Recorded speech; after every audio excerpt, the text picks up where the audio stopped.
नमस्कार दोस्तों, आप देख रहे हैं क्राइम कनेक्ट। पिछले एपिसोड में हमने देखा कि दाऊद इब्राहिम ने कराची आने के बाद वहां पर अपना एम्पायर कैसे खड़ा किया। मलिक रियाज के ज़रिए उसने रियल एस्टेट पर कब्जा किया, जरदारी के ज़रिए पॉलिटिक्स में अपनी पैठ बढ़ाई और महवीश हयात के ज़रिए उसने अपना पैसा लंदन में पहुंचाने का रास्ता बनाया। लेकिन ये तो बस एक शुरुआत थी। पाकिस्तान में दाऊद की पकड़ का असली जाल इससे कहीं ज़्यादा गहरा है। एक ऐसा जाल जिसने पाकिस्तान के सबसे बड़े नेशनल हीरो को भी अपना गुलाम बना लिया। The last ball coming up, 4 runs required. And this is 6, and Pakistan have won. Unbelievable victory by Pakistan. हम सबको शारजा वाला वो मैच तो जिंदगी भर याद रहेगा, जब जावेद मियांदाद ने भारत के खिलाफ चेतन शर्मा की लास्ट बॉल पर 6 मारकर पाकिस्तान को वो मैच जितवा दिया था। पाकिस्तान वो मैच जीत गया और मियांदाद उस दिन पाकिस्तान का सबसे बड़ा हीरो बन गया। लेकिन मियांदाद की कहानी सिर्फ क्रिकेट तक नहीं रुकती है। 2005 में दुबई में मियांदाद के बेटे जुनैद की शादी दाऊद इब्राहिम की बेटी माहरुख से हुई। अब जरा सोचो, जिस दाऊद को इंडिया दुनिया का सबसे बड़ा आतंकवादी मानता है, जिसके ऊपर 1993 के मुंबई बॉम्ब ब्लास्ट के आरोप हैं, उसकी बेटी की शादी पाकिस्तान के सबसे बड़े क्रिकेटर के बेटे से हुई है। और मियांदाद को इसमें कोई शर्म नहीं है। मियांदाद ने इसे अपनी खुशनसीबी बताया। ऐसा क्यों कहा मियांदाद ने? क्योंकि मियांदाद का परिवार सिर्फ दाऊद का समधी ही नहीं था, वो पाकिस्तान में दाऊद के एम्पायर का एक अहम हिस्सा भी था। जावेद मियांदाद का भाई बशीर मियांदाद एक पाक आर्मरिंग प्राइवेट लिमिटेड नाम की कंपनी का सीईओ था।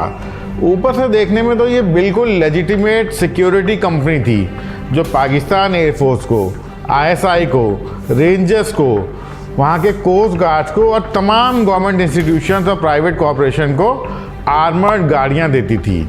लेकिन अंदर की कहानी बिल्कुल अलग थी। इस कंपनी में Pakistani navy, Pakistani air force, ISI, rangers और कोस्ट गार्ड, ये सब दाऊद के एम्पायर के साइलेंट पार्टनर थे। उनकी सिक्योरिटी की ज़रूरत दाऊद के लिए एक परफेक्ट कवर थी। जरा सोचो, पाकिस्तान की army, navy, air force, ISI, ranger और पुलिस, ये सब एक साथ दाऊद के पार्टनर थे। और यही वो असली ताकत है जिसकी वजह से दाऊद आज तक पकड़ा नहीं गया। लेकिन दाऊद सिर्फ यहीं पर नहीं रुका। उसने एक एडवांस बिजनेस सिस्टम यानी कि एबीएस नाम की एक कंपनी बनाई और उसने सलीम जावेरी नाम के एक आदमी को उसमें पार्टनर बनाया। इसके अलावा उसने शफाक कंप्यूटर नाम से भी एक सिस्टर कंपनी बनाई। ये दोनों कंपनियां यूरोप, अमेरिका और दूसरे देशों से पुराने कंप्यूटर्स, लैपटॉप्स और उनके पार्ट्स इंपोर्ट करती थी।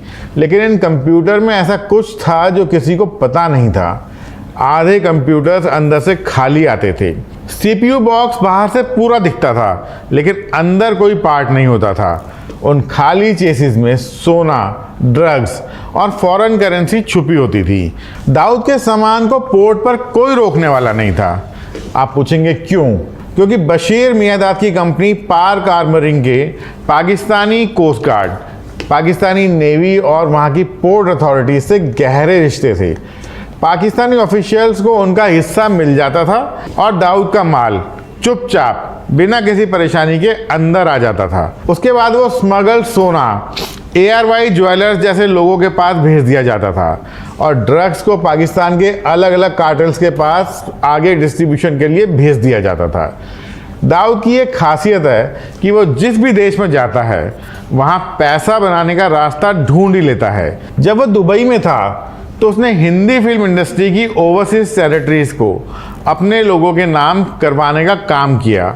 जब वो पाकिस्तान आया तो उसने पाक आर्मरिंग कंपनी बनाई, ABS बनाई, बहारिया टाउन बनाई, कराची एक्सचेंज बनाया और तो और करबला में भी एक बहुत मशहूर 5 स्टार होटल उसके पाकिस्तानी एसोसिएट्स के नाम पर है। यानी हर जगह, हर सिस्टम में, हर इंडस्ट्री में दाऊद का जाल बिछा है। अब यहाँ एक ज़रूरी बात, दाऊद ने कराची में जो भी किया वो सब उसने मुंबई में सीखा था। मलिक रियाज वाला रियल एस्टेट का फॉर्मूला मुंबई से मिला। पाक आर्मरिंग का आइडिया मुंबई की प्रोटेक्शन रैकेट से आया और दाऊद ने मुंबई की गलियों में सबसे बड़ा सबक क्या सीखा? Balance of power. दाऊद के बारे में एक बहुत ज़रूरी बात है जो बहुत कम लोग जानते हैं। दाऊद सिर्फ अपने दुश्मनों को ही कंट्रोल नहीं करता था, वो अपने साथियों को भी कंट्रोल करता था। कैसे? बताता हूँ।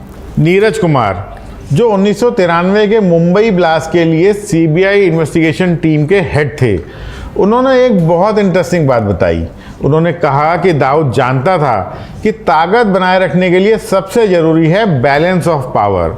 मतलब दाऊद मानता था कि अगर डी कंपनी में कोई एक आदमी बहुत ज़्यादा ताकतवर हो जाएगा तो खुद दाऊद के लिए वो खतरा बन सकता है। इसलिए दाऊद ने बहुत चालाकी से काम लिया। छोटे राजन की कहानी तो हम सब जानते हैं, वो दाऊद का नंबर 2 था। वो दाऊद के जितना ही पावरफुल होने लग गया था, पूरी मुंबई वो चलाता था। लेकिन उसका नतीजा क्या हुआ? दाऊद ने उसे दुबई बुलाया और दाऊद ने उसे एक दिन ठिकाने लगाने का प्लान बना दिया। ये पूरी कहानी मैं आपको पहले सुना चुका हूँ। जिन लोगों ने ये वीडियो नहीं देखा उनके लिए मैंने इस वीडियो का लिंक अपने डिस्क्रिप्शन में डाल दिया है। ऐसा ही एक और किस्सा है टाइगर मेमन और मुस्तफ़ा डोसा का। इन दोनों को दाऊद ने एक दूसरे के खिलाफ इस्तेमाल किया और बैलेंस ऑफ पावर बना के रखी। दाऊद ने हमेशा ये इंश्योर किया कि उसके कोई भी दो बड़े साथी एक दूसरे को टक्कर देते रहे, उनका आपस में कंपटीशन चलता रहे, ताकि वो दाऊद को चैलेंज करने की सोच भी ना सके। तो क्या इसका मतलब कभी किसी ने दाऊद को चैलेंज नहीं किया? और अगर किया तो उसका क्या हुआ? मैं आपको एक इसकी छोटी सी मिसाल देता हूँ। उस आदमी का नाम था महमूद कालिया। कालिया मुंबई में डी गैंग में काम करता था। वो बहुत ही हट्टा कट्टा था। ग्रैंड रोड के पास नोवेल्टी सिनेमा के आसपास उसका दबदबा था। डी गैंग में काम करने वालों में कालिया एक ऐसा आदमी था जो कभी कभी दाऊद की बात नहीं मानता था। वो शायद अपने आप को किसी से कम नहीं समझता था। 1987 में दाऊद ने कालिया को दुबई आने का न्योता दिया, उसे पार्टनरशिप का झांसा दिया, उसकी फ़्लाइट टिकट्स करवाई और उसके रहने के लिए आलीशान इंतज़ाम किया। कालिया को लगा वो दाऊद के साथ किसी बड़ी डील के लिए जा रहा है, लेकिन दाऊद के दिमाग में तो कुछ और ही चल रहा था। जब दुबई से कालिया वापस मुंबई आया तो सहार एयरपोर्ट के बाहर दाऊद ने उसका एनकाउंटर करवा दिया। अब एक कहानी यहाँ पर यह भी है कि महमूद कालिया अपनी पत्नी अशरफा खान उर्फ सपना दीदी के कहने पर अंडरवर्ल्ड छोड़ना चाहता था और ये बात दाऊद को पसंद नहीं आई, तो दाऊद ने उसे मरवा दिया। खैर, दाऊद का मैसेज साफ था, जो उसकी बात नहीं मानेगा वो जिंदा नहीं रहेगा। महमूद कालिया का अंजाम देखकर पूरी डी कंपनी काम की। चलो अब आते हैं टाइगर मेमन और मुस्तफ़ा डोसा की कहानी पर। दाऊद कैसे पावर बैलेंस करता था, ये इसकी एक बढ़िया मिसाल है। 1980 के दशक में दाऊद ने दुबई से मुंबई एक बड़ी स्मगलिंग कंसाइनमेंट भेजी। इस कंसाइनमेंट की सेफ लैंडिंग की जिम्मेदारी टाइगर मेमन को दी गई, लेकिन कोंकण कोस्ट पर कस्टम ने उस कंसाइनमेंट को पकड़ लिया। दाऊद ने दुबई से टाइगर को फ़ोन किया। वो बहुत गुस्से में था। उसने टाइगर से कहा, टाइगर, इतने से काम में इतना बड़ा लफड़ा? टाइगर भी कम नहीं था। वो एक पल तो रुका और फिर पलट कर बोला, भाई आप भी कई बार गलती करते हैं, हमने तो कभी सवाल नहीं पूछा। दाऊद ये सुनकर हक्का बक्का रह गया। दाऊद से ऐसे कोई बात नहीं करता था। जिसने भी ये हिम्मत दिखाई वो या तो अपाहिज हो गया या वो मारा गया। लेकिन दाऊद ने टाइगर को कुछ नहीं किया। क्यों? क्योंकि दाऊद ने उसी पल समझ लिया था कि टाइगर का ये गुस्सा, ये बेखौफी, ये उसकी कमजोरी नहीं थी, ये उसकी सबसे बड़ी ताकत थी। एक ऐसा हथियार जिसे सही वक्त पर इस्तेमाल किया जा सकता था। और दाऊद ने टाइगर का वो गुस्सा 1993 में मुंबई ब्लास्ट के लिए इस्तेमाल किया। लेकिन उससे पहले टाइगर को कंट्रोल में रखना बहुत ज़रूरी था। तो दाऊद ने टाइगर को कंट्रोल में कैसे रखा, चलिए ये भी बताता हूँ। उसने अपने भाई अनीस को एक काम सौंपा, टाइगर से दोस्ती करो। उसे लगने दो कि वो डी कंपनी का नंबर 2 है, लेकिन असल में उसे एक पट्टे पर रखो ताकि जब ज़रूरत हो उसे छोड़ा जा सके। अनीस और टाइगर करीब आ गए। दोनों की डोसा ब्रदर्स से अनबन थी। ये कॉमन ग्राउंड उन्हें काफ़ी करीब ले आया था। और वहीं दूसरी तरफ था मुस्तफ़ा डोसा। डोसा की फैमिली का मुंबई के मनीष मार्केट में बहुत दबदबा था। दुबई से गोल्ड और इलेक्ट्रॉनिक्स की स्मगलिंग में उनका बड़ा नाम था। उनके पास पैसा था, रुतबा था। टाइगर और डोसा दोनों एक दूसरे को बिल्कुल पसंद नहीं करते थे। टाइगर कभी डोसा की फैमिली का ड्राइवर था और अब वो उनके बराबर खड़ा था। डोसा को ये बात बिल्कुल हजम नहीं होती थी। टाइगर को डोसा की अमीरी और ख़ानदान से चिढ़ थी। दाऊद ने दुश्मनी को बुझाया नहीं बल्कि जानबूझकर इसे जिंदा रखा। टाइगर अनीस के अंडर था और डोसा दाऊद के अंडर था। दोनों एक दूसरे से आगे निकलने की कोशिश करते रहते थे। दोनों को लगता था कि वो दाऊद के ज़्यादा करीब हैं और इसी कंपटीशन में दोनों दाऊद के लिए और ज़्यादा लॉयल और यूज़फुल होते गए।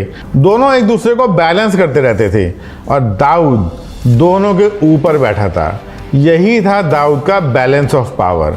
जैसे चेस में एक खिलाड़ी अपने पीसीस को एक दूसरे से बैलेंस में रखते हैं, वैसे ही दाऊद ने अपने पूरे एम्पायर को बैलेंस में रखा। 40 से ज़्यादा देशों में 6 कॉन्टिनेंट्स में उसने अपने लोगों को ताकत दी, लेकिन इतनी भी ताकत किसी को नहीं दी कि वो उससे बड़ा हो जाए। दाऊद का फंडा बहुत क्लियर था, अगर दो लोग आपस में लड़ते हैं तो उन्हें लड़ने दो, क्योंकि जब तक वो एक दूसरे से लड़ रहे हैं वो तुमसे नहीं लड़ेंगे। और यही वो सोच है जिसने दाऊद को सिर्फ एक गैंगस्टर नहीं बल्कि एक साम्राज्य का मालिक बनाया। और जब 1993 में मुंबई के ब्लास्ट की प्लानिंग हुई तो यही बैलेंस काम आया। गुजरात कोस्ट पर आर्म्स की लैंडिंग मुस्तफ़ा डोसा ने करवाई। महाराष्ट्र के डिगी और शिखाड़ी कोस्ट पर टाइगर मेमन ने माल उतरवाया। दाऊद ने अपने दोनों लोगों को एक साथ यूज़ किया एक ही ऑपरेशन में। लेकिन इस पूरे साम्राज्य को चलाने के लिए जिस ईंधन की ज़रूरत थी, जिस फ्यूल की ज़रूरत थी, वो सिर्फ बंदूकें नहीं थी, वो था अदृश्य पैसा, बेहिसाब पैसा, जो सिर्फ एक फ़ोन कॉल पर एक जगह से दूसरी जगह घूम जाता था। मुंबई में दाऊद की सबसे बड़ी ताकत थी उसका हवाला नेटवर्क। मुंबई में दाऊद ने हवाला नेटवर्क के बारे में क्या सीखा जो उसने कराची में इम्प्लीमेंट किया, चलिए अब ये भी जान लेते हैं। दाऊद के पास बहुत बड़े बड़े फाइनेंस या हवाला के खिलाड़ी थे जो दुनिया भर में सिर्फ 10 सेकंड के एक फ़ोन कॉल पर करोड़ों रुपये एक देश से दूसरे देश में ट्रांसफ़र कर सकते थे।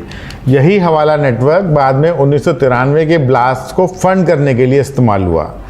इस नेटवर्क का एक बड़ा नाम था महेंद्र चरोड़िया। दुनिया की नज़र में तो वो एक अमीर बिजनेसमैन था जो वर्ली के सी फेसिंग मैंशन में रहता था और वो महालक्ष्मी रेस कोर्स का वीआईपी मेंबर था। लेकिन असल में वो दाऊद का सबसे बड़ा मनी लॉन्ड्रिंग करने वाला था।